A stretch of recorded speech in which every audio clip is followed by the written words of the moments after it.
يا مساء السعادة والهنا على قلوبكم الحلوة، عاملين ايه؟ وحشتوني كتير كل اصدقائي في اللايف الجمعة. اهلا بيكم، منوريني، ويا رب تكونوا دايما بخير. كل اسبوع وانتم طيبين، كل جمعة وانتم طيبين، واسفل التأخير. عبال ما جهزت كده وعملت قهوتي وظبطت الاغاني بتاعتي، وكمان طبعا من بدري قاعده بكتب لكم بقى في الموضوع. وكمان الموضوع النهارده اكيد اكيد اكيد هتحبوه، واكيد ليكوا ما تقولونه في هذا الموضوع، موضوع الخوف، موضوع الفوبيا، موضوع القلق، الحذر. مستنيه لما تتجمعوا عشان اقول لكم طبعا الموضوع، لكن انتوا اكيد بتتابعوا الصفحه وشفتوا البوست اللي انا حطيته من شويه عن الخوف في حياتنا، وازاي الخوف يكون صحي، وازاي الخوف ساعات ما نحبش ابدا ان احنا نوصل مرحله الفوبيا، ان احنا نخاف من اشياء ونخاف من اشخاص ونخاف من مواقف. خلونا نوات شويه. طبعا الاغاني هنحطها لكم طبعا في الكومنتات كالعاده، ولكن الان دعونا نقول لكم اهلا بكم. اولا كل اللي نوروني دلوقتي في اللايف بتاع صفحتي تقى نور الدين، منورين الدنيا. صباح الخير من دبي، ده استاذ فريد سليمان، واكيد حضرتك بتستنانا من بدري، واسفه جدا جدا ان انا اخرتك وبسهرك يعني بسهر كل الاصدقاء على الصفحه، لكن اهو لقاء اسبوعي بينا وبين بعض. بنحاول ان احنا نتقابل علشان نتكلم وندردش ونحاول نفتح موضوعات مع بعض ممكن تكون يعني بتيجي على بالكم، ما بتجيش على بالكم، بتفيدكم ان شاء الله، تكون بتفيدكم واكيد بتلمسنا. يعني انا بحب دايما الموضوعات كده النفسيه اللي هي والله سهرتك، ولا والله الموضوع حلو. بحاول ان احنا نفتح موضوعات كده للنقاش في حاجات بتلمس حياتنا اليوميه، نستفيد من تجارب بعض في بعض المواقف اللي تعرضنا لها، ازاي بنتصرف في المواقف دي، وازاي نتجنب الوقوع فيها، ونفيد بعض من الخبرات الحياتيه المختلفه والمتبادله. بما انكم جيتوا ونورتوني، طبعا منوراني شويه الموجودين والحبه اللي لحقوني ووصلوا على طول، منهم استاذ حسن المغربي بيقول اول تعليق، لكن للامانه عارفين حته الامانه والضمير. استاذ ابو الحسن مهدي بيقول منوره الدنيا كلها، وده كان هو اول تعليق، وخلونا برضه نتاكد هو اول تعليق. صباح الخير من دبي، ده استاذ فريد سليمان، وكمان بيقول والله تقريبا انا اخرتكم النهارده، طلعت متاخره بس شويه، لكن هو رينج 11 ونص يعني. انتوا عارفين بقى مواعيد الفيميلز كلها ما يعني مش مترتبه، مش متظبطه خالص. قبل ما بنلبس بقى وبجهز لكم الاغاني وبجهز لكم الموضوعات والحاجات بتاعتنا والصور والحاجات، المقالات اللي احنا ممكن نقراها، الحاجات دي كلها بتاخد وقت شويه. وخصوصا كمان مش هخبي عليكم موضوع الكسل يا جماعه، ما احنا قلنا، وخلونا نعمل حلقه برضو مره تانية للكسل والنوم. ضروره ان فعلا الجسم يرتاح من تعب الاسبوع كله، غير بقى ان الجمعه ده بيبقى اليوم بقى اللي هو ايه، يعني بيبقى ورانا اي حاجه نعملها، يعني يوم الراحه، فاعذروني لما اتقل عليكم شويه واتاخر عليكم شويه. انتم منوريني كلكم، اهلا بيكم كل اللي انضموا ليا دلوقتي في صفحتي. الخوف من الاشياء او الاشخاص او المواقف بيكون عادة مؤشر ايجابي، ان احنا نخاف، دي فطرة طبيعية ان احنا نخاف على نفسنا وعلى حياتنا وعلى وجودنا، مؤشر ايجابي لتجنب المخاطر. وكتير بنخاف خوف صحي على نفسنا وعلى اولادنا وعلى عيلتنا، ده طبيعي. وساعات بنخاف من اشياء نتكسف منها شوية، زي الضلمة، الحقن، الكلاب. في ناس كتير قوي بتخاف من الكلاب والحشرات، تبقى عندها فوبيا منها. الاماكن المرتفعه، ناس بتخاف من البحر واعرف ناس منهم، وناس بتخاف من الحشرات واعرف ناس منهم، وناس بتخاف من الكلاب واعرف ناس منهم. وناس بتخاف من الاسانسير وبرضه اعرف ناس منهم. شخص معين تشوفه فبتخاف منه. كتير بنقابل ناس بنخاف منها على فكره، يعني شكلهم نفسه كده بيقبضنا، بنخاف، بنتضايق، بنتعب. مجرد ان احنا نلمحهم او نشوفهم، او يعني لما بنشوفهم بيقفلوا يومنا كده بنتضايق، بنخاف. ساعات زي ما بقول لكم لما نقابل شخص بنتضايق ونخاف منه، ونفتكر كمان مواقف حصلت معانا مع اشخاص مشابهه لهذا الشخص، وبنخاف اننا نتعامل معاه، من قبيل ان احنا عندنا برضو فوبيا او خوف من هذا الشخص والمواقف اتجددت او افتكرناها المواقف اللي حصلت معاه.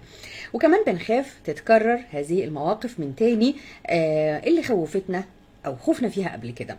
فوبيا الوقوع في الحب، ناس كتير قوي لما بتجرب تجربه سيئه او فاشله، زي الحاجات اللي احنا اتكلمنا عليها الفترات والمرات اللي فاتت في اللايف، ومقابلاتنا الكتير بقالنا سنين مع بعض في اللايف، يعني داخلين في سنه، يعني خلصنا سنه تقريبا، داخلين في الثانيه في اللايف بتاعنا مع بعض. ولا عزاء طبعا لكل اللي بيجوا متاخر ومش موجودين معانا من البدايه. فوبيا الوقوع في الحب، زي ما قلنا قبل كده، التجارب السيئة في حياتنا بنخاف بعدها ان احنا نجرب تاني، بنخاف فوبيا الوقوع في الحب او فوبيا تجربة شيء جديد او تجربة علاقة جديدة. كلمونا برضو عن ده اذا تعرضتوا لهذا الموقف. بنحذر علشان ما نتعرضش تاني لنفس هذا الشعور حتى لو من اشخاص اخرين، فبتكون جوانا او بيكون جوانا دايما حافز وحرص شديد جدا جدا على عدم التعامل من تاني مع اشخاص جديده ندخلها في حياتنا، فبيكون عندنا حذر وخوف، يكاد يكون فوبيا. في ناس بتقفل حياتها تماما بعد علاقه حب فاشله وتقول خلاص انا مش هينفع اجرب، او انا لم اقلق للحب، او ان انا مش هجرب تاني، مشاعري مش حاجه رخيصه، هي حاجه غاليه اكيد، مش هفضل اجرب وادخل ناس في حياتي ممكن ياذوني، ممكن يتعبوني، ممكن يستنزفوني، يستنزفوا طاقتي، فبخاف. وزي ما لمحت كومنت كده الاستاذ فريد سليمان اللي بيكلمنا من دبي وبنسهره دايما كل يوم جمعه، بيقول من خاف سلم. ويمكن كمان المقوله دي هنتناقش برضو فيها ونتكلم فيها، انه فعلا الخوف دليل ايجابي على انك تسلم ويعني تتجنب المخاطر اللي ممكن تتعرض لها. خلونا نكمل باقي موضوعنا علشان نقرا بقى تعليقاتكم واخد رايكم في الموضوع. بنحذر عشان ما نتعرضش تاني لنفس الشعور ونحس تاني بالقلق والتعب والخوف حتى لو من اشخاص اخرين، فبنكون متحفزين جدا وحريصين على عدم التعامل من الاساس، او اننا ندخل في تجربه جديده او ندخل حياتنا ناس من تاني ما نعرفش هل هيتعبونا، هيفرحونا، هيبسطونا، شايلين لنا حاجات ايجابيه جواهم، شايلين لنا عذاب من جديد، جرح من جديد، فبنخاف ونقول فعلا من خاف سلم. لكل شيء بيزيد عن حده ما بيكونش في صالحنا، اكيد بينقلب ضده. ازاي بقى انت توازن بين الخوف من الاشياء والمواقف والناس، وكمان الحذر من هذه الاشياء؟ برضو ما يكونش الموضوع مرضي او خوف بقى، احساس بالخوف او الرفض التام لاندماجك في المجتمع بعد التجارب او بعد المواقف الصعبه اللي بتتعرض لها. كمان كون ده بيتقلب لخوف مرضي او فوبيا.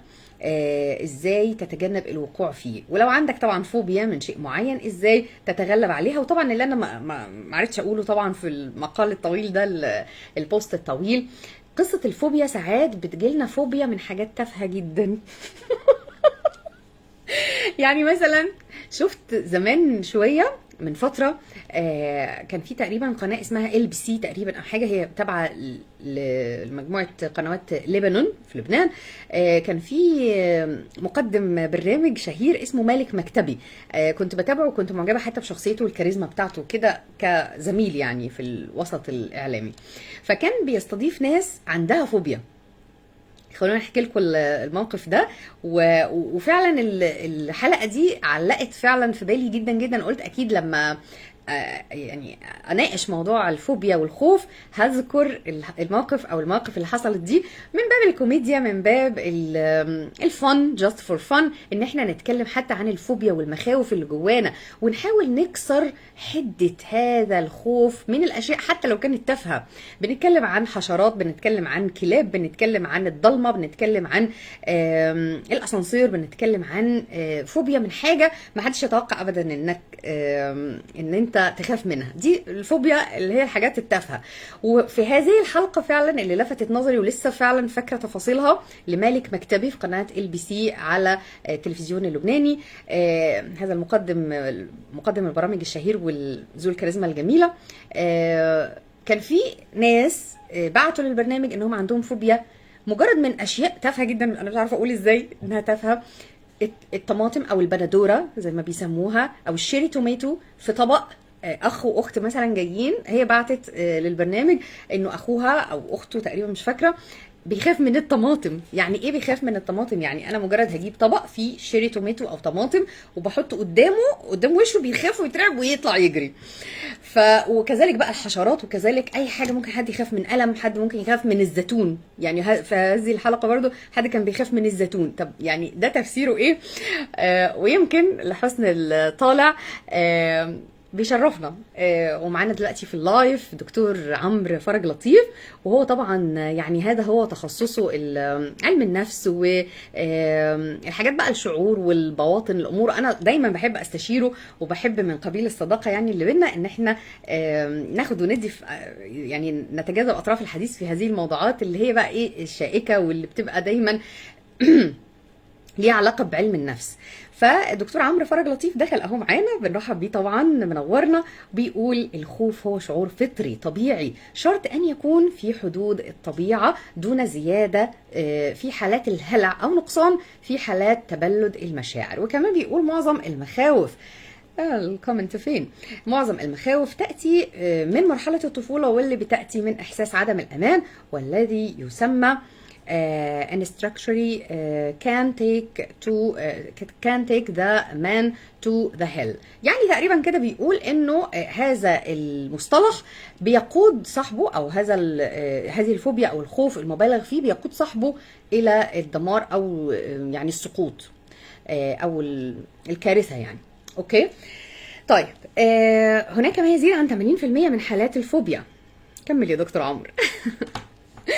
طيب احنا لحد ما دكتور عمرو يكتب لنا باقي الستراكشرز اللي عايز يقولها لنا، وهل يدلو بدلوه في هذا الموضوع. وطبعا هو خير من يقول لنا طبعا رأيه في هذا الموضوع. قبل ما يكتب الكومنت خلونا نرجع للكومنتات بتاعتكم اللي جات على البوست. وطبعا احنا مش بس بنتكلم عن الفوبيا اللي هي الفوبيا من الاشياء التافهه، او الاسانسير، او الظلام، او السقوط من اعلى، او المرتفعات. في حد ما يقدرش ابدا يطلع في بلكونه مثلا في الدور التاسع او العاشر او الثامن، يعني بيجيله فوبيا من المرتفعات. حد تاني انا اعرفه بيخاف من البحر جدا، حد كبير مش حد طفل، بيخاف من البحر، يعني ما يقدرش ان هو ينزل ابدا يلمس البحر، بيخاف. فوبيا مش طبيعيه. اكيد بتبقى حاجات حصلت في طفولته زي ما دكتور عمرو قال طبعا، ودي حاجه ترجع طبعا لعلم النفس، انها فعلا حاجه حصلت من الطفوله. حصلت كونت عنده عقده ما لسبب ما، insecurity. تمام. طيب وكمان مش بس بنتكلم عن الفوبيا من الحاجات التافهه، لكن احنا بنتكلم عن الخوف عموما. الخوف في حياتنا زي ما قلنا، الخوف من الدخول في علاقات، الفوبيا او الخوف من الدخول في الحب، او الوقوع في الحب مثلا. ان احنا بنكون حذرين زي ما قلنا قبل كده، الكل اللي لسه داخل معانا، بنكون حذرين جدا من التعامل مع اشخاص معينه حصل معانا مواقف او خرجنا من تجارب مريره وصعبه جدا ان احنا نكررها تاني، بتأذي مشاعرنا، بتجرحنا. فبالتالي بنكون خايفين جدا جدا، واحنا من تاني بنتعامل مع الناس ونخاف هذا الهيستوري او الباد هيستوري اللي في مخيلتنا عن العلاقات ان هو يفضل بيطاردنا.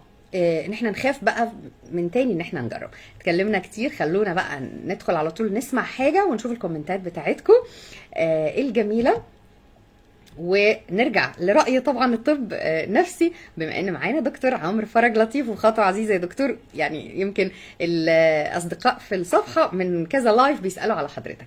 خلونا نسمع حاجة ويلا بينا على طول للكومنتات.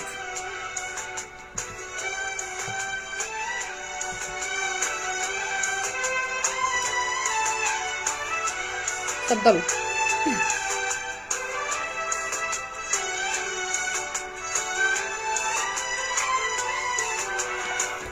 هخاف من ايه؟ هقوله على اللي جوايا. هخاف من ايه؟ كرهت وجوده ويايا، تعبت كتير وبكفاية. مجرد اغاني بس بتكلمنا عن الخوف، ملهاش اي معنى، يعني ما تقلقوش.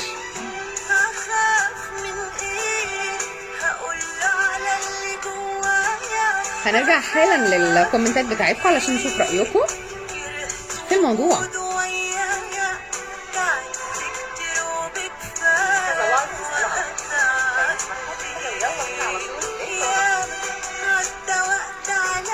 منور يا أستاذ حسن المغربي.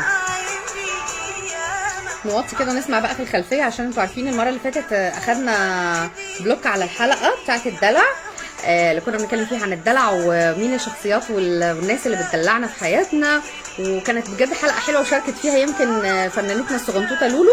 والحلقه اتشالت ورجعنا رفعناها تاني، لكن نوطي الاغاني تحسبا. خلونا نرجع للكومنتات. وكان دكتور عمرو بيقول من انواع الفوبيا فوبيا المرتفعات فعلا.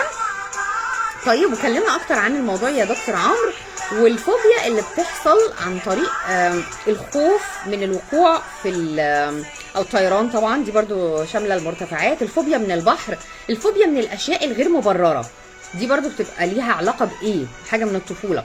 اقول لكم حاجه، انا عندي فوبيا برضو مش هخبي عنكم، فوبيا العناكب.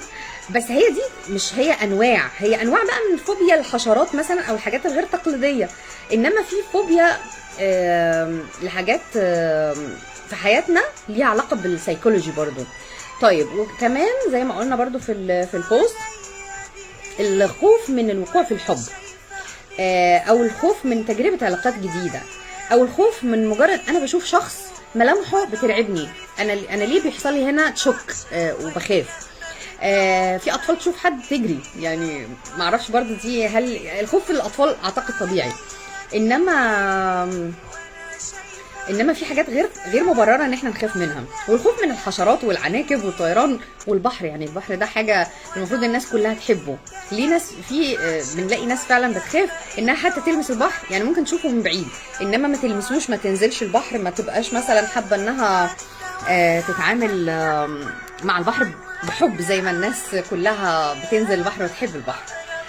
طيب هرجع للكومنتات عشان برضو نشوف انتوا كاتبين لنا ايه. فوبيا الرعد والبرق، برضو دكتور عمرو ما زال بيتحفنا يعني برأيه الطبي او العلمي، ومعذرة لاني انا مش شايفه بس من بعيد اللي حضرتك كنت كاتبه.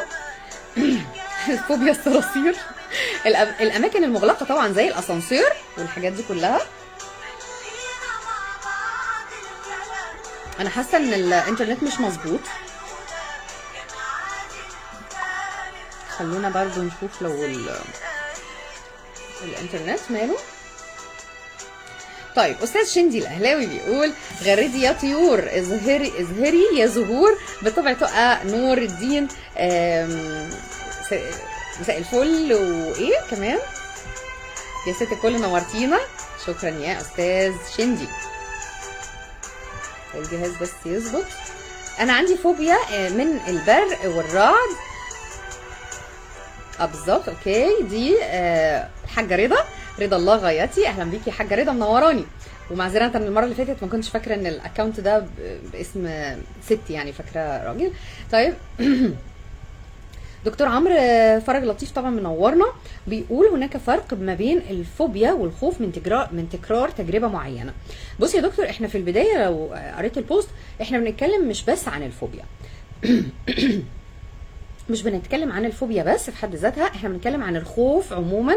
الخوف زي ما قلنا من خوض تجربه فاشله، الخوف من تكرار مواقف حصلت زي ما احنا قلنا برضو وحضرتك قلت في الطفوله، الخوف من اماكن مغلقه، الخوف من مرتفعات، الخوف من البحر، الخوف من الحشرات، الخوف من الضلمه، حتى لو حد كان كبير وراشد يعني برضه ده ايه مبرره. الخوف من المرتفعات زي ما حضرتك قلت، الاسانسير، وزي ما قلنا الحاجات بقى التافهه اللي هي مش تافهه لاصحابها طبعا، الحشرات والكلاب وايه تاني حضرتك قلت، العناكب. ولو حد سمع بقى من البدايه وانا بقول عن الحلقه بتاعت مالك مكتبي الاعلامي طبعا اللبناني الشهير، كان في ساعتها بحضر ليه حلقه، وكان الناس اللي موجودين او الضيوف الموجودين في الحلقه بيتكلموا عن مخاوفهم من اشياء غير تقليديه زي التوميتو، الزيتون، الاشياء اللي هي ما ينفعش حد يخاف منها. فانت اصلا بتخاف منها ليه؟ يعني ايه تبرير اللي بيخاف من الطماطم ان هو يخاف من الطماطم؟ هل مثلا بتفكروا بحاجه معينه؟ هل هو مثلا يعني اتفعص قبل كده ولا ايه؟ مش عارفه، حد رماه بطماطم مثلا فبقى يخاف. بس انا لسه قايله لكم ان انا عندي فوبيا فعلا، وهعترف اهو اعتراف ان انا فعلا بخاف، تجيلي فوبيا جدا جدا، وبخاف من حاجه برضو تافهه ليها علاقه بالاكل. مش هقول لكم بقى دلوقتي. طيب زي ما قلنا يا دكتور عمرو، لانك بتقول في فرق بين الخوف والفوبيا، احنا فعلا مفرقين بين الحاجتين. الخوف زي ما قلنا كتير بنخاف خوف صحي على نفسنا، على اولادنا وعلى عائلتنا، ده خوف صحي او دي في الفطره او الطبيعه بتاعت البني ادم اللي ربنا خلقنا عليها. ساعات بنخاف من اشياء تكسف زي الضلمه، الكلاب، الحقن، الناس بتخاف من الحقن، الاماكن المرتفعه، الاسانسير، البحر، طيران، شخص معين نشوفه نخاف، او موقف معين حصل معانا ونفتكر هذا الموقف فنخاف، نرجع نترعب. وبنخاف كمان نكرر تجارب خضناها قبل كده، وهي فوبيا طبعا الوقوع في الحب او خوض تجربه جديده او علاقه جديده. فبنحذر علشان ما نتعرضش تاني لنفس الشعور حتى من اشخاص اخرين، فبنكون متحفزين جدا وحريصين على عدم التعامل من الاساس، او اننا ندخل حياتنا اشخاص جديده ممكن تاذينا، ممكن ترجع تعمل نفس المواقف اللي الاشخاص قبل كده عملوها. فبنخاف، بنحذر. لازم دايما واحنا بنخطي خطوه في طريق جديد في حياتنا نبقى عارفين احنا بنخطي على ارض صلبه، على ارض ثابته، ولا يعني هتميد بينا زي ما الارض يعني بتتهز.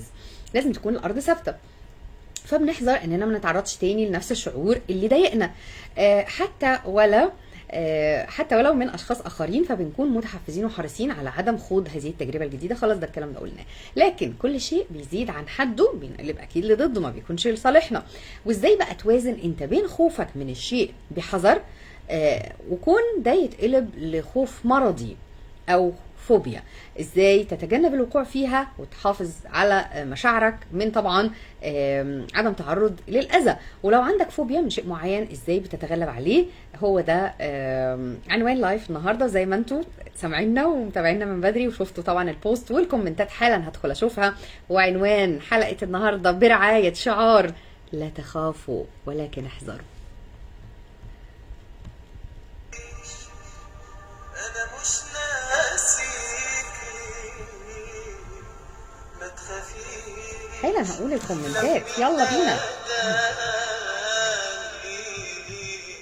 واعذروني لو الانترنت بطيء شويه، انا داخل اشوفه تاني اهو، انا حاسه الصوره مش واضحه اصلا.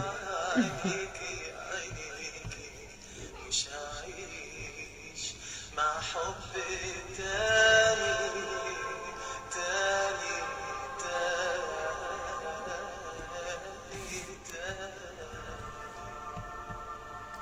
حالا هدخل اقرا الكومنتات. قدري ومكتوبي انتي وعشقي ومحبوبي انتي، ده قدري ومكتوبي انتي وعشقي ومحبوبي انتي.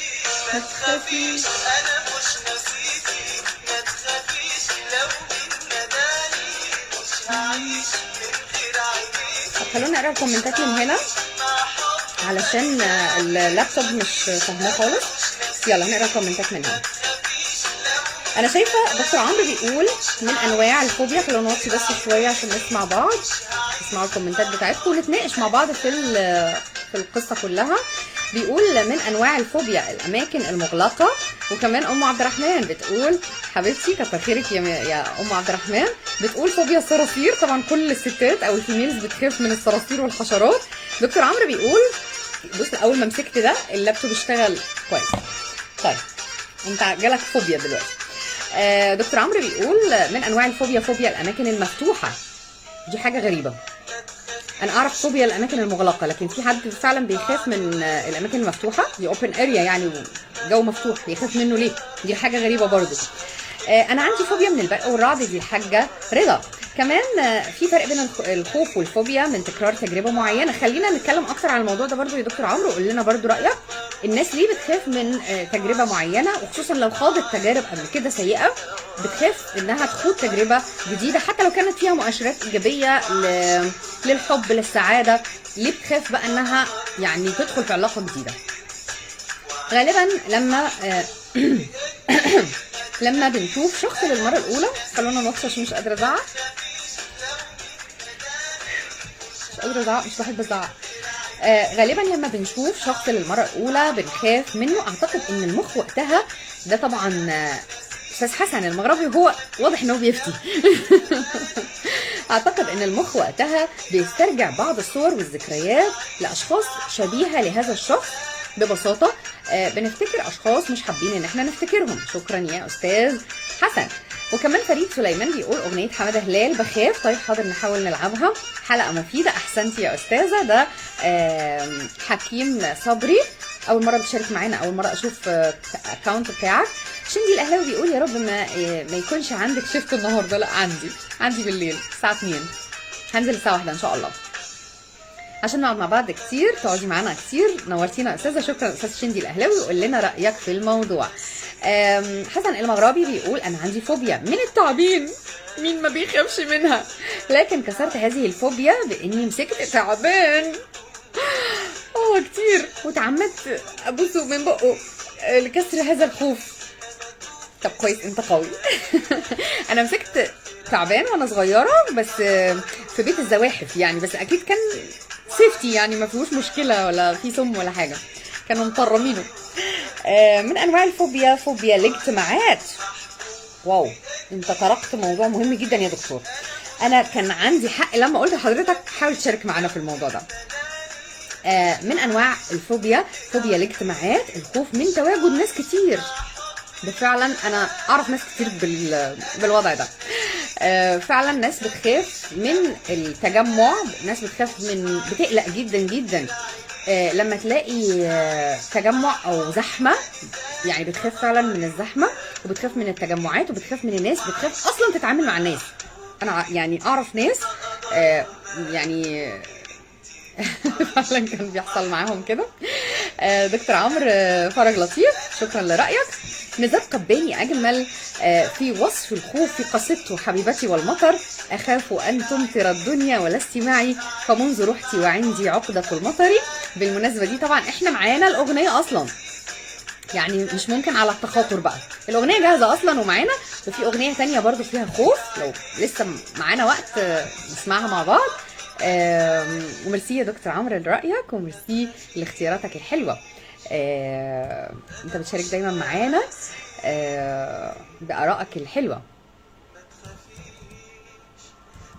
طيب هنرجع هو حالا للكومنتات وبنسمع عمرو دياب ما تخافيش.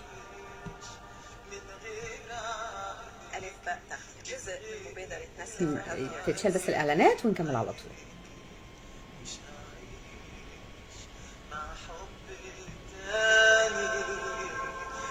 قولوا لي كمان ايه الاغاني اللي بتعبر عن الخوف وايه.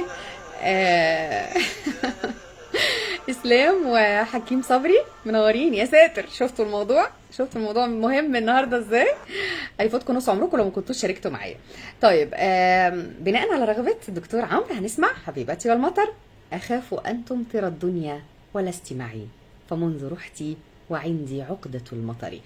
قول لنا يا دكتور بقى بالمناسبه، بما ان حضرتك يعني شاعر ونداري الهوى وكل حاجه، ايه هي عقدة المطر اللي كان بقى بيقصدها الشاعر الكبير نزار قباني؟ قول لنا فعلا الخوف من المطر او الخوف من الفقد، او الخوف طبعا يعني المعنى في بطن الشاعر، الخوف من فقد الحبيب نفسه بيمثل برضو فوبيا، ولا هنا ممكن نفرق بين الفوبيا والخوف؟ وقول لنا ايه الفرق بينهم انت بقى. لا مش هنفتي وحضرتك موجود. يلا نسمع.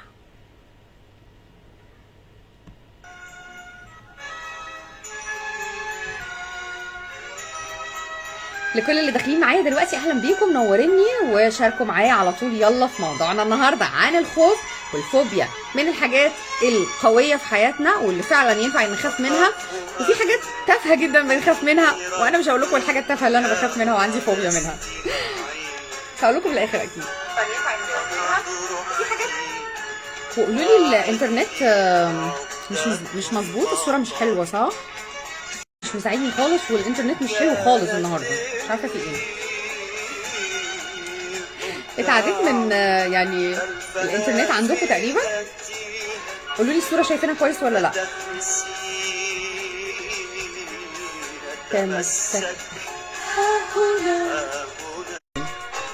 للاسف الانترنت مش مساعدني خالص للاسف. ليه بقى؟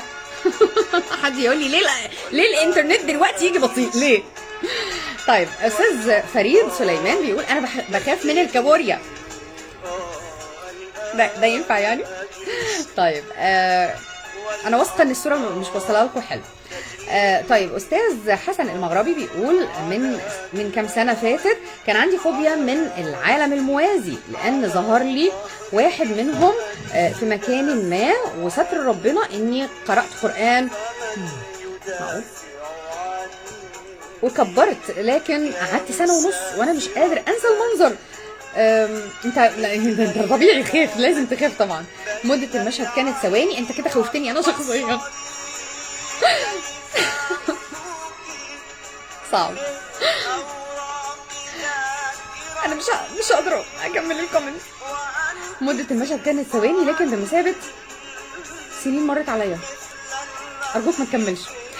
كنت بخاف من الكلاب لحد ما شفت ان في ناس كتير مش بتخاف من الكلاب، وعملت زيهم وفهمت اني كنت بخوف نفسي. طب عايزه اقول لكم حاجه بقى، انا زي ما قلت لكم عندي فوبيا من حاجه لسه مش عارفه اكسر حاجز ان انا اخاف منها.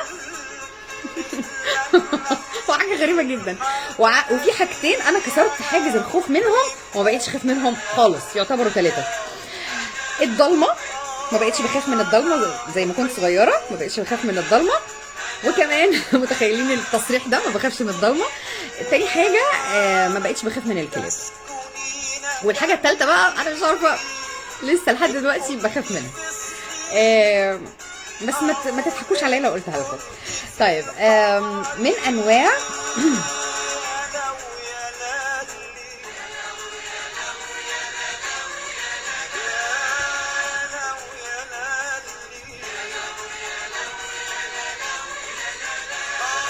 أنا أحبك، أنا أحبك. طيب خلاص، سمعنا حبيبتي والمطر بناء على تلميح ما من دكتور عمرو فرج لطيف لوح لنا بها من بعيد، وتلقيناها وزعناها على حضراتكم، وخلاص استمتعنا جدا جدا بها. دكتور عمرو فرج لطيف برضو بيدلو بدلوه ما زال مستمرا، بيقول من الأنواع المهمة تروكوفوبيا، الخوف من الولادة الطبيعية عند السيدات، فبتلجأ للولادة القيصرية. أعتقد أن نسبة كبيرة جدا جدا من السيدات بقت تلجأ لهذا الموضوع، لأنه طبعا الخوف من الولادة وأنه بقى يحصل حادث يعني موت، أو مثلا الجنين ما يبقاش بخير، والحاجات دي كلها، والألم طبعا الشديد، فالناس طبعا بتستسهل وبتلجأ للولادة القيصرية. طيب كمان الحذر مطلوب. انت كاتب الحرز ولا كاتب الايه؟ الحذر مطلوب في الموضوع الجديد علينا، في الموضوع الجديد علينا، يعني تقصد اي تجربة بندخلها. ده حسن المغربي. الحذر مطلوب في كل شيء طبعا. تحياتي دكتور عمرو. ده حسن المغربي. من انواع المهمة ايضا نيوروفوبيا. النيوفوبيا هو الخوف من كل جديد. حلو ده. طب ما تقول لنا بقى يعني في الاخر جمع لنا روشته كده علاجيه، ازاي نقدر نسيطر على الخوف من انواع الخوف دي كلها، سواء الخوف من الحاجات التافهه زي العناكب والحشرات والكلاب والحقن والظلام والكلام ده كله والمرتفعات، وكمان الخوف من الحاجات بقى التانية في حياتنا، مش الاشياء التافهه او الاشياء اللي يعتبرها الاخرين تافهه. الخوف عموما هو شيء صحي ايجابي، ان احنا نخاف على اهلنا، نخاف على نفسنا، نخاف على روحنا، نخاف على اولادنا. وفي نفس الوقت بقى الخوف المرضي او الخوف اللي بيبقى غير مبرر من اشياء ما تنفعش اصلا ان احنا نخاف منها. يعني فرق لنا بين دول. وفي نفس الوقت عايزين برضه احنا نستغلك جامد ان احنا ازاي نكسر خوفنا من الاشياء، وازاي نتغلب على ده. وهل مع النضوج، مع الكبر في السن، مع الوقت، الناس بتشوف انه ايه ده، انا كنت ازاي تافه كده وبخاف من حاجه تافهه، لا انا خلاص مش هخاف بقى من الضلمه، مش هخاف من الحقنه، مش هخاف من الكلب، مش هخاف من عمه الرخم. الكلام ده كله، مش هخاف من الوقوع في الحب، الحاجات دي. فميرسي يا دكتور عمرو طبعا لرأيك اللي اكيد بيفيدنا. من الانواع المهمه ايضا الفيلوفوبيا. الار دي جاي معايا ليه؟ الفيلوفوبيا ومعناه الخوف من الوقوع في الحب. ايه ده؟ يعني احنا بلا اي دراسه بلا اي حاجه يعني حاولنا ان احنا نلقي الضوء على بعض الحاجات من قبيل بس النولج، يعني جنرال نولج. طيب علاء الدين ابو احمد بيقول اسعد الله مساءكم. اهلا بحضرتك يا استاذ علاء. ربنا يوفقك يا رب. شكرا. ده اسلام كمان بيقول يا ساتر خوف وفوبيا. طيب، وكمان ام عبد الرحمن و حكيم صبري بيقول لا انا مشارك متابع من زمان. بالتوفيق يا استاذه. طب ليه مش بتشارك معانا؟ تشارك معانا دايما على طول. خلونا نسمع حاجه ونرجع تاني نعمل ريفرش وندخل على طول على الكومنتات بتاعتكم. ويا رب النت، يعني هو النت سريع وزي القطر مع الاعلانات، مش عارفه ليه بيجي مع الصوره بقى ويهنج شويه. طيب، مستنيه لسه رايكم عن الحاجات اللي بتخوف. دي حدوته تخوف. وازاي كسرتوا خوفكم وتغلبتوا عليه تجاه او قبيل حاجات معينه في حياتكم، سواء الناس كانوا شايفينها تافهه جدا، سواء هي كانت فعلا قويه جدا وفي حياتكم فعلا حاجه انتوا ما زلتوا بتخافوا منها. ازاي؟ ايه هي الحاجه الاول اللي لسه داخلين دلوقتي زي ساره كده داخله لسه تقول هلو، احنا بقالنا ساعه اهوت موجودين. ازاي؟ ايه هي الحاجات اللي بتخافوا منها، سواء بقى في العلاقات، سواء في قرايبكم، سواء في حياتكم؟ بتخاف من مديرك، بتخاف من ركوب مواصلات، بتخاف مثلا من المشي في شوارع مزدحمه، ناس بتخاف من البحر، ناس بتخاف من ركوب الطياره. وكل المواقف اللي حصلت معاكم حتى ك just for fun، ان احنا نعرف برضو ازاي كنت بتخاف من ايه او ما زلت خايف من ايه، وتغلبت على خوفك ازاي اذا تغلبت، ولو لم تتغلب سيقول لنا دكتور عمرو ازاي نتغلب على خوفنا ونبطل نخاف.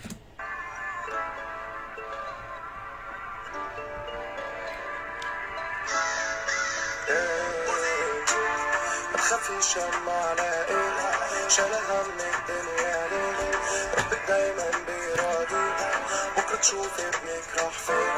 ما تخافيش يما على ايه، شايلها من الدنيا ليه، ربك دايما بيراضي، بكره تشوف ابنك راح فين. ولا فارقه معايا الناس، مين سالك مين بصاص، مين راضي ومين اتغاظ، انا بغلى وهم رخاص، رايح فاضي وجايب كاس، جايب دهب وجايب ماس، كله جايب الملي قاس، هم ايه بالرجل الداس، كله جاي على ظبط الظبط زي ما انا حاسب. طيب، اسلام عبد الواحد بيقول انا بخاف من التعبين برضه. لا انا خاف دلوقتي واجري. حسن المغربي سامحوني بس لو مش فاضي، مش شايف غير بكره قصادي، ما تخافيش يما. تعرفوا انا مش عارفه اشوف الصوره بتاعتي خالص خالص في اللابتوب علشان النت مش حلو خالص، واتمنى ان تكون الصوره واصله لكم كويس. يا ريت يا استاذ حسن تطمني بس كويس. طيب حاولوا تقولوا لي الصوره كويسه ولا نقفل ونرجع تاني نعمل ريفرش.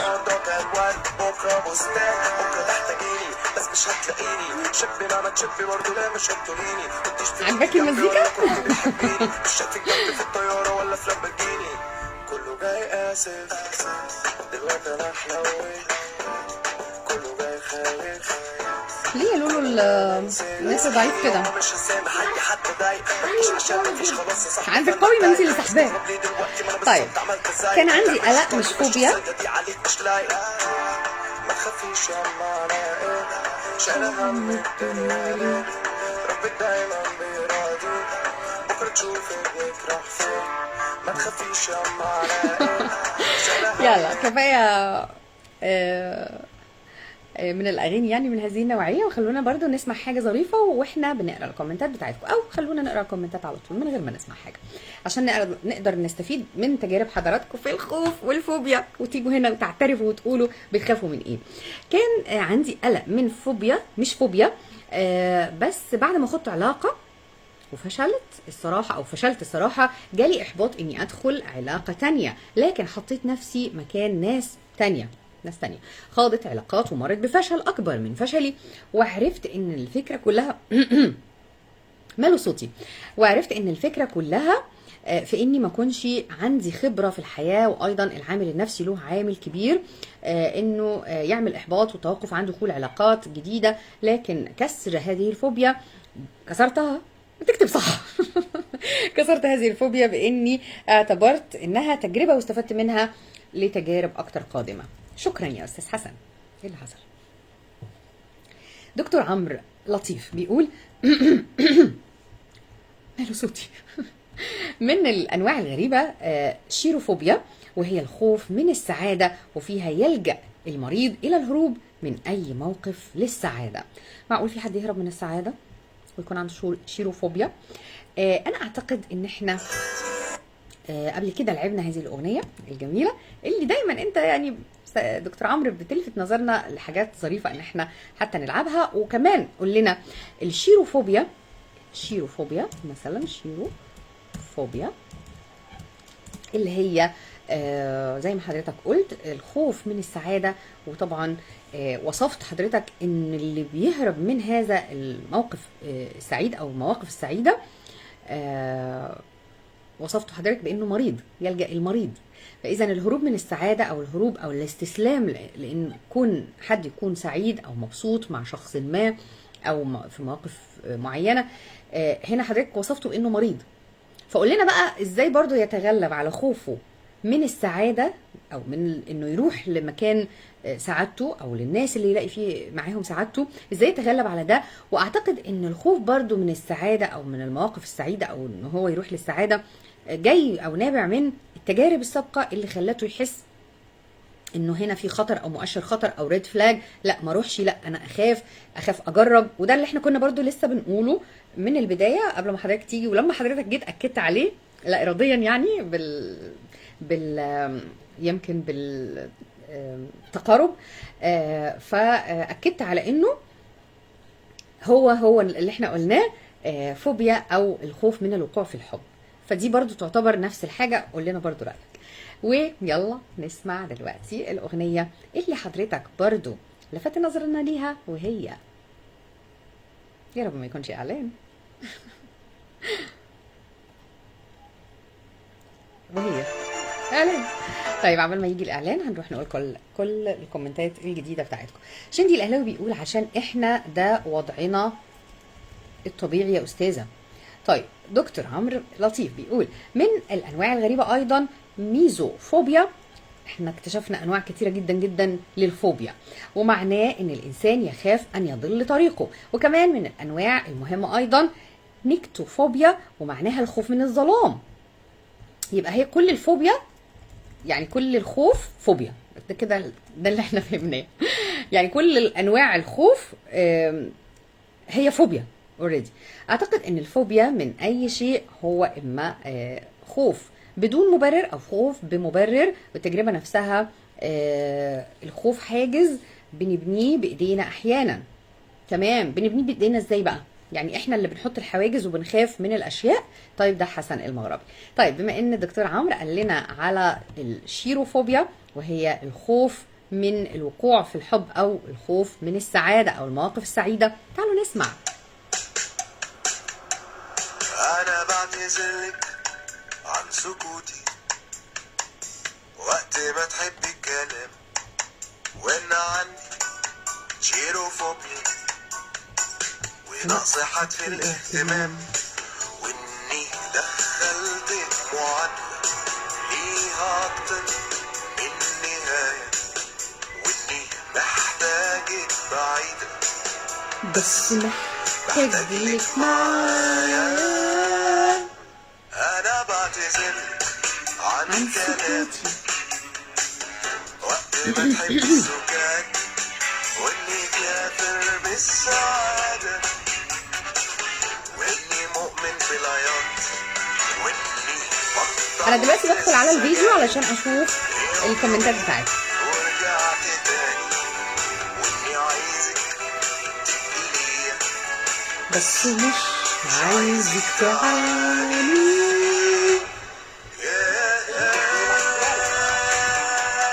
هندخل حالا على الكومنتات ونشوفها. يلا على طول. بس يشتغل معايا اللابتوب مش فاهماه والله. انا بعتذرلك عن وجودي، بعتذر عن الغياب. طيب بنتغلب على خوفنا عن طريق اللعب مع خفرع. حلوة. يبقى كده انت لازم تيجي الهرم. ألف حاجة هتسيبي طيب خلاص اديني دخلت اهو على اللايف من هنا. اعتقد الصوره كويسه، مش عارفه اللابتوب بقى هو المشكله فيه. طيب دلوقتي هندخل على الكومنتات بتاعتكم الحلوه عن هذا الموضوع.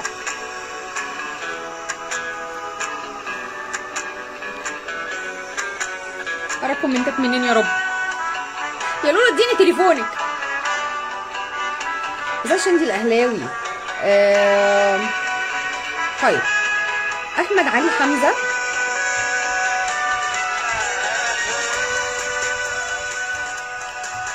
حمزه بيقول فين؟ بيقول مساء السعاده يا سكر زياده. ماشي. منوره يا دكتوره تقى. لا ثواني، ايه موضوع دكتوره تقى ده؟ انا بسمع الاسم ده كتير الفتره دي. انا عندي فوبيا من البرق والرعد، دي خلاص حاجه فاطمه، حاجه رضا. وكمان ساره بتقول مثلا القطط بخاف جدا حتى امسكها، احساسي انه روح بتتحرك تحت ايدي مرعب جدا بالنسبه ليا ومش بقدر. لولو انت بتخافي؟ لولو انت بتخافي؟ بتخافي؟ بتخافي من ايه؟ بخاف من اعترفي، بتخافي من ايه؟ بخاف من امير، وكمان بخاف من الكلاب، وبخاف من البقر. بتخافي من البقر ومن الكلاب. بس على فكره انا واحنا ماشيين في مره كده قلت لك مره من المرات ازاي تتغلبي على خوفك من الكلاب. قلت لك ايه؟ اثبتي، ايوه، ما تخليهوش ابدا يحس انك خايفه. وكمان عرفتك ان الجسم بيفرز ماده اسمها الادرينالين، لما الكلب عنده حاسه الشم قويه جدا لما يشم الريحه دي بيعرف بس ان ده انت خايفه إحساس. وبيجري ده وراكي.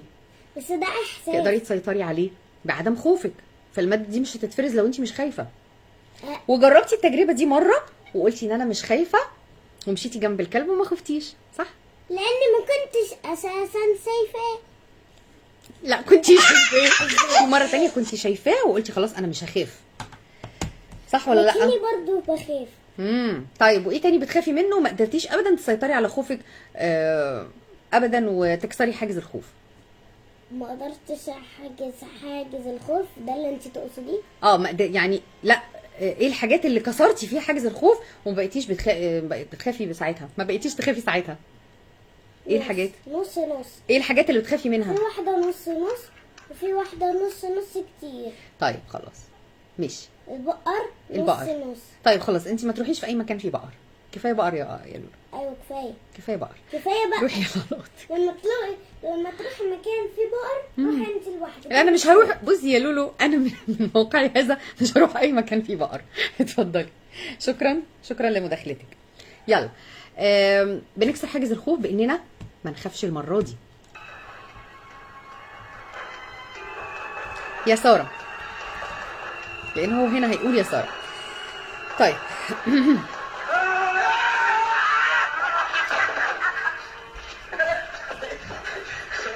يا لولو طب روحي مكانك يا حبيبتي. اوكي. يلا كانت متجوزة واحد صاحبي الهاني الوحيد اللي ما دورتش عنه. يلا مامي. عشان كان لا ممكن مفيش تطلع هي برنامج. يا مان. بهدلش هو انت فرحتي. عملتي ده ازاي؟ حبيبي اتفضل على اوضتك. اوكي يا حبيبتي. يا مان واطي انت. ضروب. اتفضلي.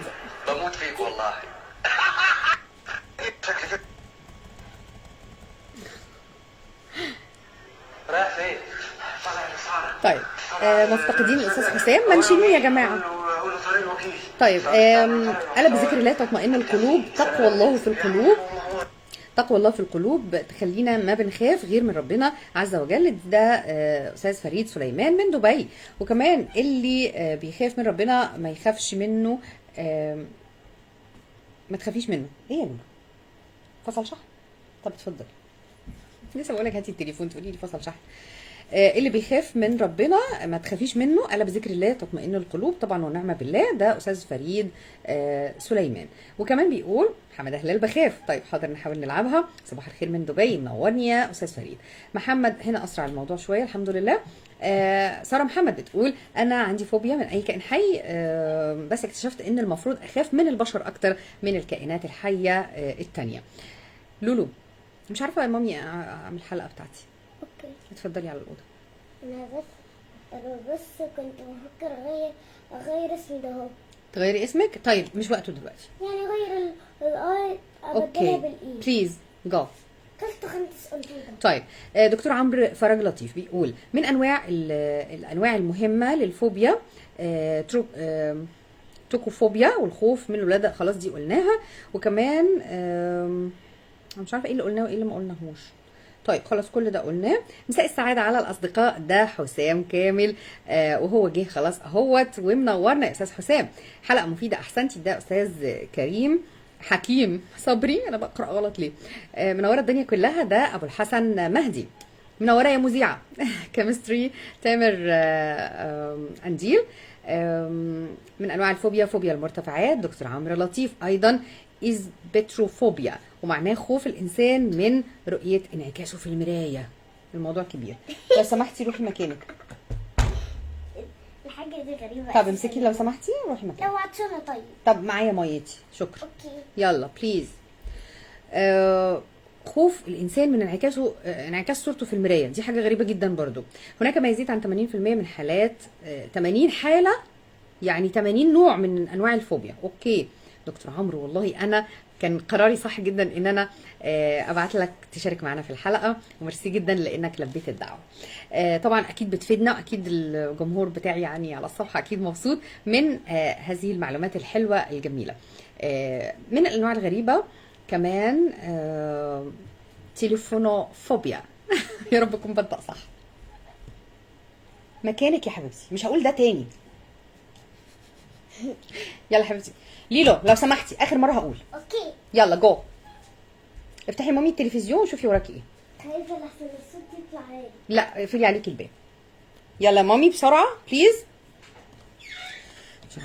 مش هنعرف نشتغل. طيب تليفونوفوبيا ده انت بجد يا دكتور عمرو والله لفت نظرنا لحاجات عجيبه جدا. في ناس فعلا بتخاف ترد على التليفون.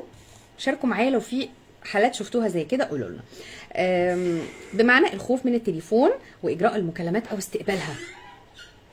متخيلين ده؟ طيب كمان معانا تدوم الضحكه الحلوه يا توتو. ده محمود حسن. بليز ما حدش يدلعني اسمي تو بس.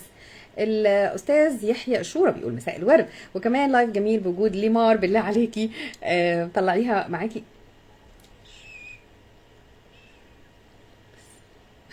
على طول. ده استاذ شندي الاهلاوي. هنتكلم بقى يعني دي فوبيا يا جماعه، فوبيا.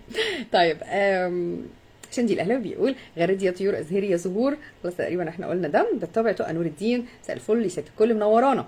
طيب دكتور عمرو نورني يا دكتور عمرو. وكمان الخوف من الكابوريا. اشحني الباقه، ده راوتر والله مش بالشحن ده كده unlimited. طيب الصوره مهزوزه ولا النت عندي فيه مشكله؟ النت عندي انا اللي فيه مشكله. طيب يا رب بس تكون اتظبطت اتمنى. وانا موقفه الاغاني اهو، اعمل ايه تاني؟ وموبايل لولو فصل شحن. انا مش فاهمه انتوا عايزين ايه تاني. طيب لايف جميل بوجودك شكرا استاذ فريد. صوره كويسه دلوقتي دي ساره. شكرا يا ساره. هنتاكد تاني ان الصوره كويسه او لا، وهنسمع حاجه وهنرجع للكومنتات.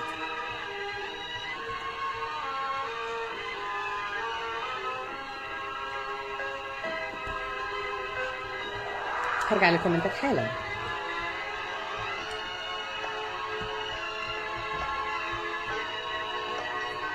الصورة عندي ضايعة.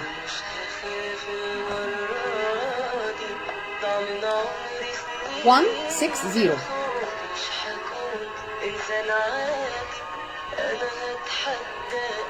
ماشي تمام.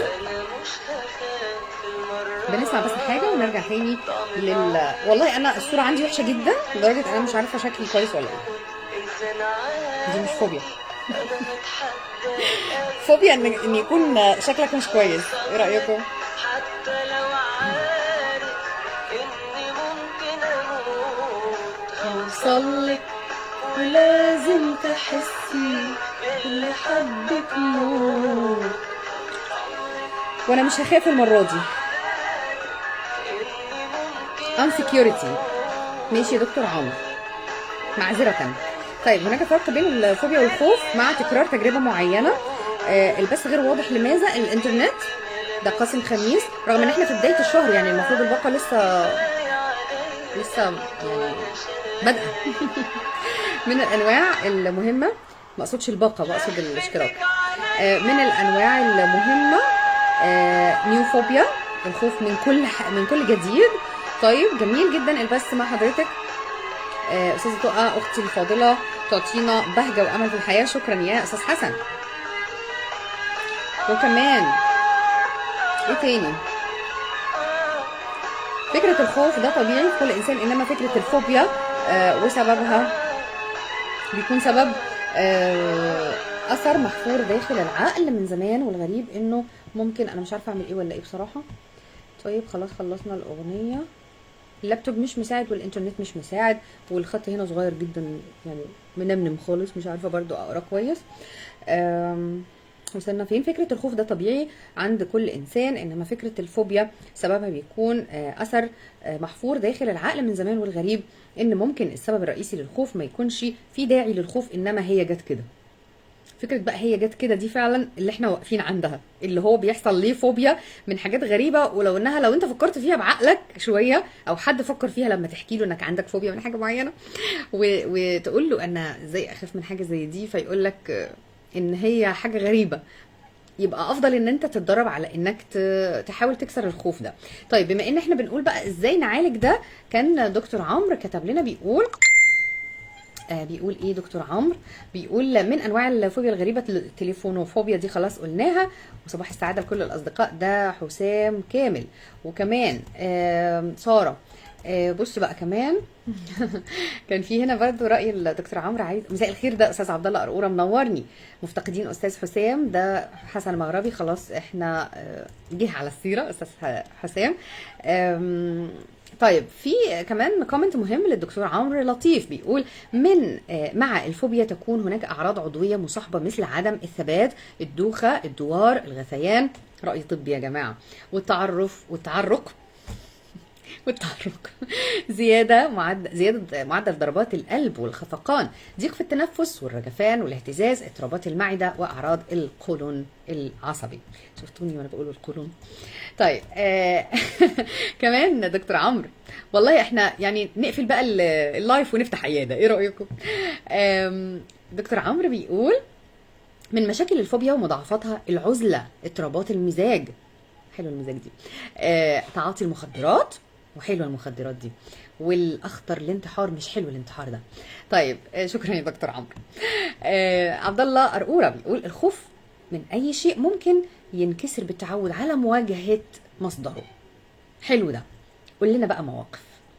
دكتور عمرو بيقول علاج الفوبيا بيشمل 3 طرق كالتالي: التعرض التدريجي، العلاج النفسي، العلاج الدوائي. طبعا ده في حاله العلاج الدوائي دي في حاله ان الموضوع يبقى خطير، لكن انا شخصيا مثلا لو بخاف من طبق ملوخيه مثلا، هتعالجها لي دوائيا ازاي دي بقى؟ اشربه بقى يعني، ولا اخده تابلتس، ولا اعمل ايه؟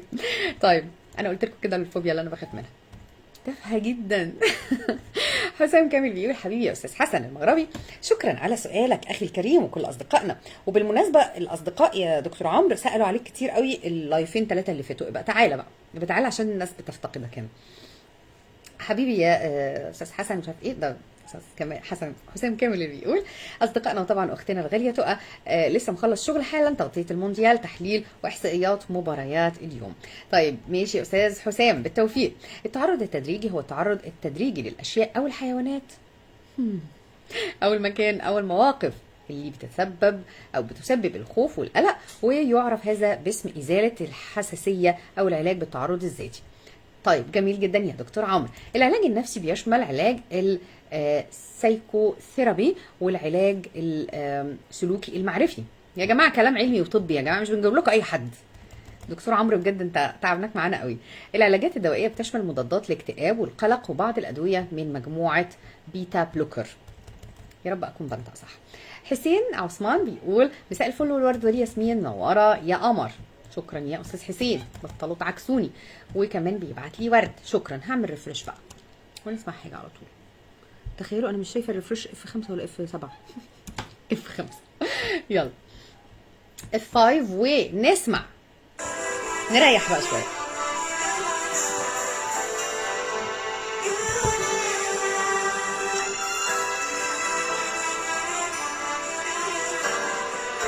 انجزي عشان في شيفت عندنا.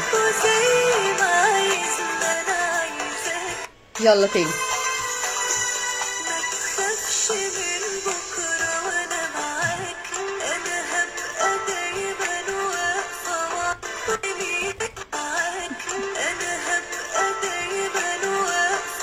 ما تخافش من بكره وانا معاك، انا هبقى دايما واقفه وراك.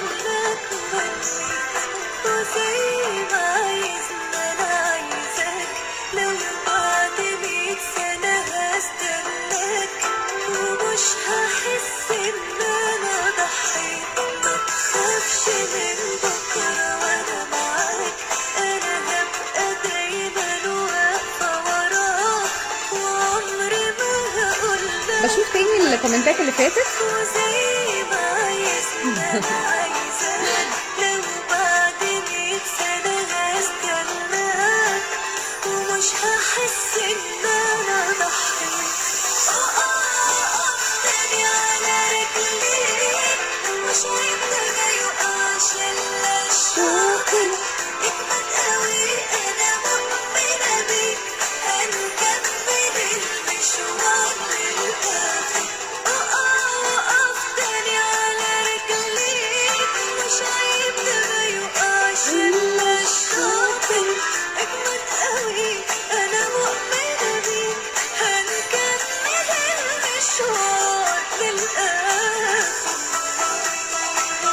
طيب عايزين معانا اكتبوا معانا الموبايل بحيث ان احنا نشوف ايه الكومنتات اللي معانا من هنا او من هنا، مفيش مشكله. وكنا بنسمع جنات ما تخافش من بكره وانا معاك زي ما استاذ حسين عثمان بيقول. الاغاني يا جماعه هنحطها لكم في الكومنتات برضو بعد ما نخلص. والفيصل بيني وبينكم رنت السواق. انا معاكم لحد ما السواق يرن واعتبروني جاهزه.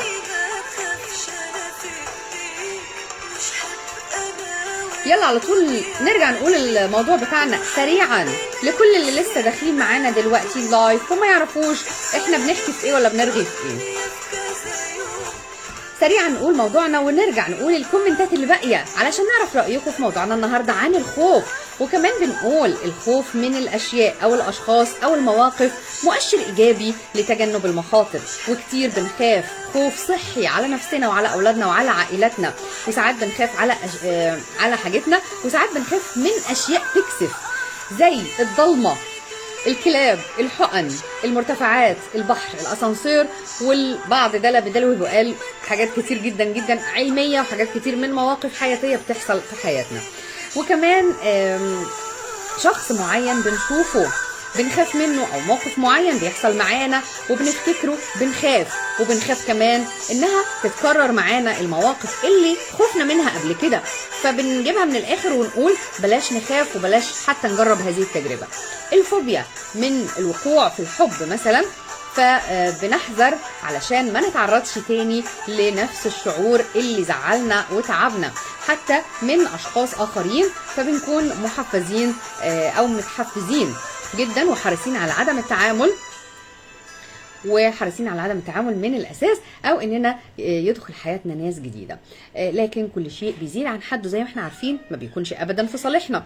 ازاي توازن بين خوف المرضي من شيء والحذر منه، وكون ده يتقلب لخوف مرضي او فوبيا ازاي تتجنب الوقوع فيه؟ ولو عندك فوبيا من شيء معين ازاي بتتغلب عليه؟ لايف النهارده تحت شعار لا تخافوا ولكن احذروا.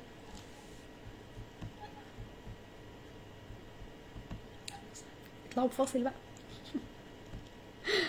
يلا بينا هنرجع للكومنتات حالا وخلاص. باقي معانا اغنيتين وبقيه الكومنتات نقراها وكده نقول بعدها باي باي على رنة السواق. ماشي يشتغل معانا بس اي حاجه.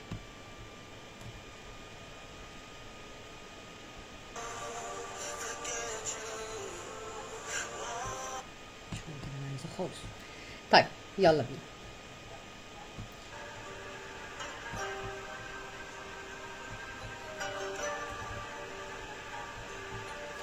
فاضل لنا 3 اغاني ونسمع كمان الاغنيه بتاعه حماده هلال اللي طلبتوها، يعني على رغباتكم ما اقدرش ارفض لكم طلب.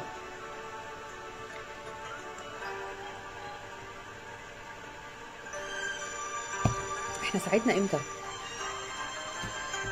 عشان عندنا شفتات وكده دلوقتي. يلا نرجع للكومنتات وبنسمع محمد منير.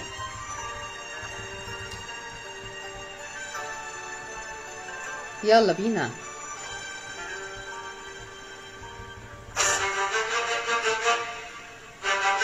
بره الشبابيك مطر. بره الشبابيك مطر، بره الشبابيك هي اغنيه بخاف حماده هلال دي اللي هي الكئيبه قوي دي؟ هزروا وانا ليه العبها؟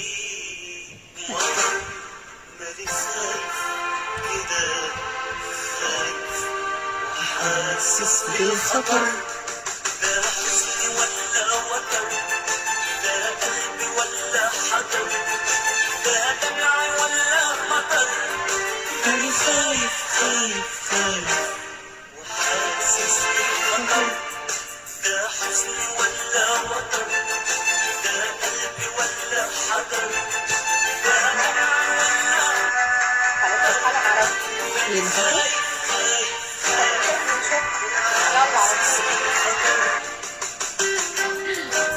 الله يفتح حاجه. طيب خلينا نقول بقى الكومنتات بتاعتنا الحلوه اللي ناقصه.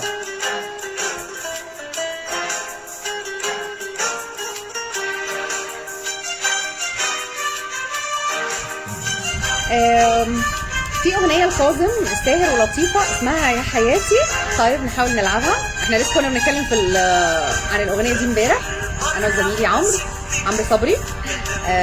موضوع اليوم جميل بيحصل لينا في حياتنا كتير اليوميه. ده استاذ حسين عثمان. عايزين نقول الكومنتات من البدايه، اللي فاتنا منها نقرا تاني، لو في حاجه فاتتنا نقراها.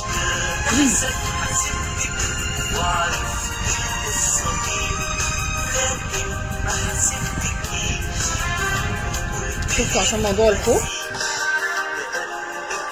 معايا دلوقتي السحرية.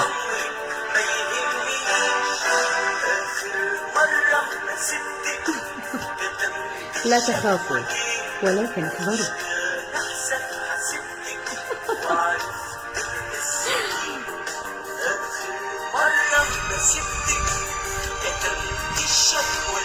يلا سريعا بقى نقول الكومنتات اللي فاتتنا علشان الوقت بيجري، وعايزين برضو نعرف لو في حد تاني عنده فوبيا من حاجه تكسف يقول لنا بتخافوا من ايه، وايه الحاجات اللي مش عارفين لسه لحد دلوقتي تكسروا حاجز الخوف فيها، وايه الحاجات اللي انتوا فعلا كسرتوا حاجز الخوف فيها وقدرتوا تتغلبوا عليها وتبقوا اقوى منها، بقيتوا اقوى من الخوف وهزمتوه. يلا بينا نقرا الكومنتات. مساء الانوار واجمل الازهار عليكي سيده تقى. ما نقرب كده يمكن ربنا يهديك. اللابتوب ده يعني مش فاهماه. خايف خايف خايف وحاسس بالخطر. منير يا جماعه طبعا بره الشباب. البث غير واضح. لماذا؟ لان الانترنت النهارده مش لطيف، مش حلو خالص، وعندي دي معلش. هو ساعات كده يعني الحظ ما بيبقاش ظريف. ماشي انا عارفاها الاغنيه يا استاذ حسن، يا استاذ حسام. طيب هلو دي ساره. ساره اللابتوب يا رب. هو اللابتوب والنت متخيلين اللي بيخاف. ماشي خلاص قلنا ده بجد. هناك ضباب يغطي الصوره. لماذا؟ والله ما عارفه اقول ايه. الصوره عندي في الموبايل طلعت بيرفكت، انما الانترنت يا جماعه معلش النهارده. طيب شكرا. ده استاذ قاسم خميس منورني. طبعا الخوف من المرايه سبيكتروفوبيا. يعني يا دكتور عمرو والله بجد انت يعني تعبناك معانا كتير النهارده بجد. وقلت لنا انواع من الفوبيا فعلا كانت غايبه عن بالنا. مش عليك يا عيون لا بتنافق ولا بتخون. ده السواق طبعا، واحنا لسه ما عملناش حاجه يعني. طيب اغنيه حماده هلال هحطها لكم في الكومنتات، وكمان نلعب بقى اغنيتين سريعا كده او اغنيه واحده ونقول باقي الكومنتات سريع سريع سريع ونقول باي باي بعدها. واللي ما لعبناهوش المره دي نلعبه المره الجايه ان شاء الله، واحطه لكم في الكومنتات. اوكي طيب حلو جدا.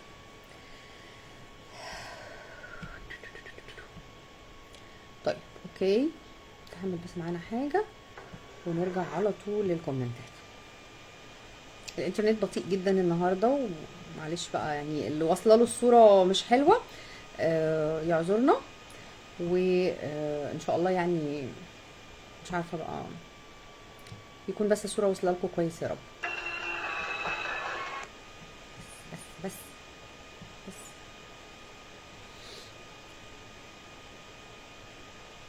نسمع بخاف. خلاص في قدر هيلعب لعبته معانا ان احنا نلعب بخاف.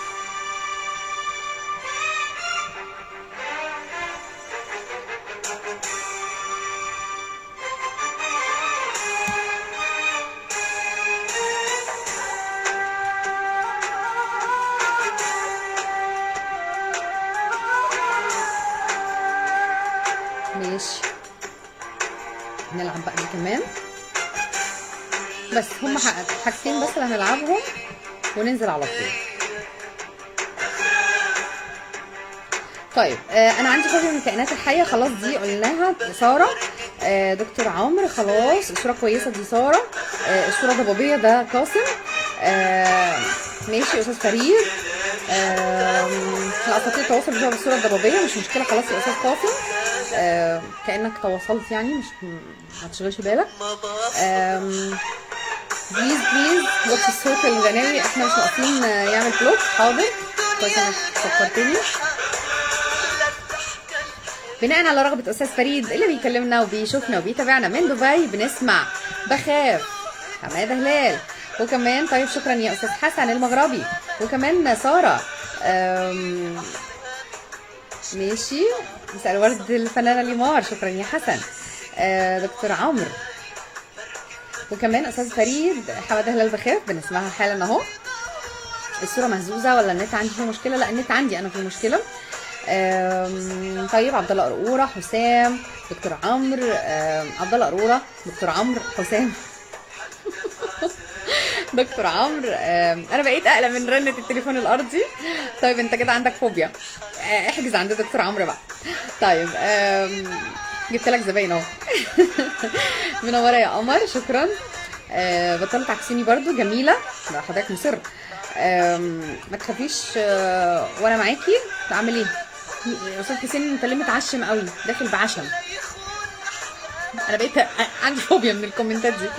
طيب حسام كامل بيقول زمان كنت بخاف حد يضيع مني، سواء فقدان صديق او حبيب، احساس مرعب، اما يسيطر ويتملك الاحساس يخلي ساعات السعاده بمقدار دون افراط. يعني ايه السعاده بمقدار دون افراط دي؟ يخلي ساعات السعاده بمقدار دون افراط. لا ما فهمتش الجمله الاخيره. اللي فهمته ان انت بتخاف تفقد صديق او حبيب، احساس مرعب لما يسيطر ويتملكك، احساس يخلي ساعات السعاده تعمل ايه بقى بمقدار دون افراط. دي ملهاش يعني، ما دخلتش، مش عارفه افهمها. اكتبها تاني بصيغه افضل عشان افهم. يعني عندي كان عندي في سيكشن التوكسيك او التوكسو، سوري انا قريتها توكسيك. التوكسو المفروض بنحقن فروج ومايك بماده معينه وبنشوف تاثيرها عليهم. انت علوم كده ولا ايه بقى؟ عليهم طول الترم ما قدرتش امسك اي حاجه، وكنت بشارك من بعيد، ويوم الامتحان برضو ما قدرتش اعمل اي حاجه. انت كده خلاص شكرا، ما خدتيش اي درجات اكيد. نقصتي 5 درجات بس في الهاندلنج وفي العملي. طيب شكرا يا ساره. حسين عثمان، كاظم السهر لطيفه، نلعبها المره الجايه، اعذرني عشان السواق خلاص يعني هيسيبني ويمشي. ساره محمد، مع ان المفروض خريجه صيدله. طيب انت صيدله مش علوم يعني؟ بعرف ادي حقن بلا بلا بلا بلا. اسعافات الاوليه برضو دواء برضو مستحيل ادي حقن، بخاف جدا. انت بتخافي تدي حقن؟ سبحان الله، ليه يا دكتوره كده؟ الكينج منير صوته برضو في الاذن والقلوب. تحياتي لاختيار الاغنيه محمد منير بره الشبابيك، وفي كمان اغنيه لمحمد منير بس هنلعبها في الاخر لان هي تبع الشركه اللي بتبلوك. طيب يعني العندليب الاسمر عبد الحليم حافظ له في هذه القصه باع طويل، وقال لنا قبل كده ان هو كان خايف يقع في الحب. قال لنا زمان ان هو خاف يقع في الحب. فخلونا نسمع جزء من هذه الاغنيه سريعا بعد هذا الاعلان الرخم اللي دخل على الخط بلا اي تبرير، وما يعرفش ان احنا وقتنا بيخلص او خلص اوريدي، احنا بنلعب في الوقت الضايع. ما نقدرش نتكلم عن الخوف وعدم الاستجابه للوقوع في الحب او الاستسلام للوقوع في الحب من غير ما نسمع.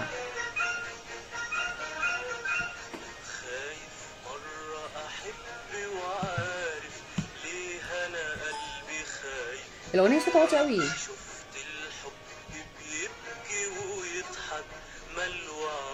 والشفايف. الاغنيه هحطها لكم في الكومنتات اكيد عشان لو حبيتوا تسمعوها تاني، رغم اني بعطي حقن مستحيل اخدها، خوف رهيب منها. ده استاذ حسين عثمان. كلمات اغنيه لطيفه، ماشي نقولها طالما ما لعبناهاش. مناسبه جدا للموضوع. خلاص اجي استلم الشفت اللمسات الفنيه لهذا البرنامج مع تقى والجمهور. ماشي يا استاذ حسام. هقول لكم الكلمات بتاعتها المره الجايه ونلعبها المره الجايه وعد. وكمان بلوره انا كده اخاف من حضرتك. لا تخافوا ولكن احذروا. طيب البث ممتاز وتمام. طمني والنبي يا استاذ حسن. بخاف بقى من رنه السواق. انا شخصيا بخاف بس انا بتقل عليهم شويه يعني. ان شاء الله هنزل له على طول. خطير ده حقيقي، بس برضو ما اقدرش امسك الحقنه واحقنها باي نوع. طيب ماشي يا ساره. تحكوا لي يا جماعه قصص حياتكم عن بصوا بقرب شديد.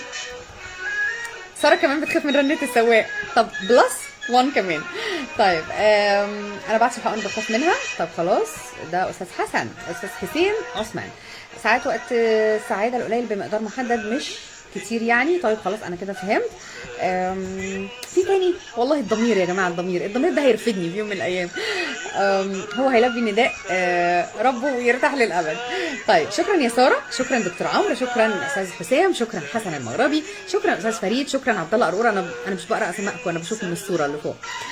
شكرا ساره. شكرا مين تاني؟ الحاجه رضا واستاذ حسين عثمان. بلاش تعكسوا اوكي بليز. استاذ حسام، ساره، حسام، حسين، ساره. انا اترفد احزن. ايه رايكم؟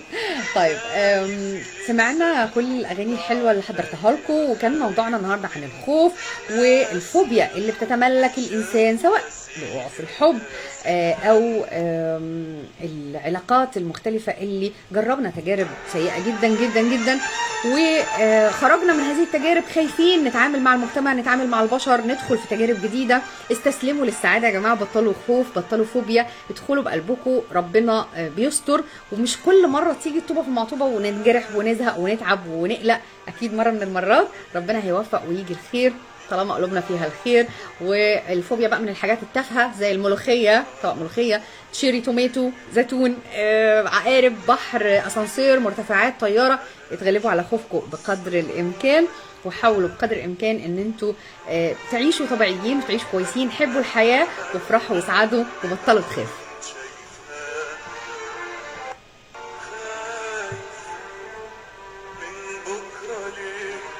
طب اسمعوا الاغنيه قبل ما اكمل لبس.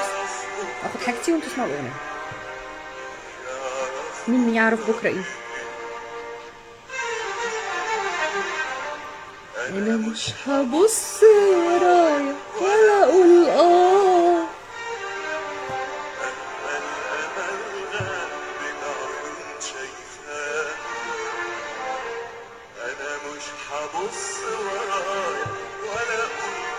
انا كده مش بقرا الكومنتات بتاعتكم. احنا ختمنا الحلقه يعتبر.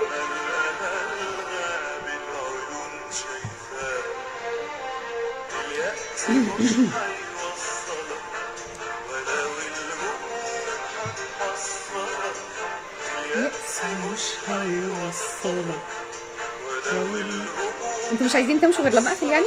طيب مش راح تقف الحياه من بكره ليه؟ مين عارف بكره ايه؟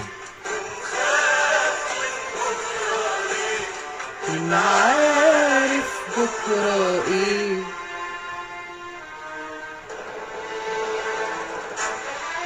عمر خيرت الجميل، وكمان صوت علي الحجار الحلو. فريد الأطرش ممكن المره الجايه ان شاء الله. ده استاذ حسين. ما تمشوني بقى، قولي لي باي باي. شكرا على اغنيه الكينج حسام المغربي. اللي طول حبيبي ماله اللي طول يا ريته هنا من عنا اول. باي باي، تصبحوا على خير، وان شاء الله كل اسبوع انتم طيبين. اشوفكم ان شاء الله اللايف الجاي، هقول لكم ميعاده بعد كده، وتصبحوا على خير. باي باي.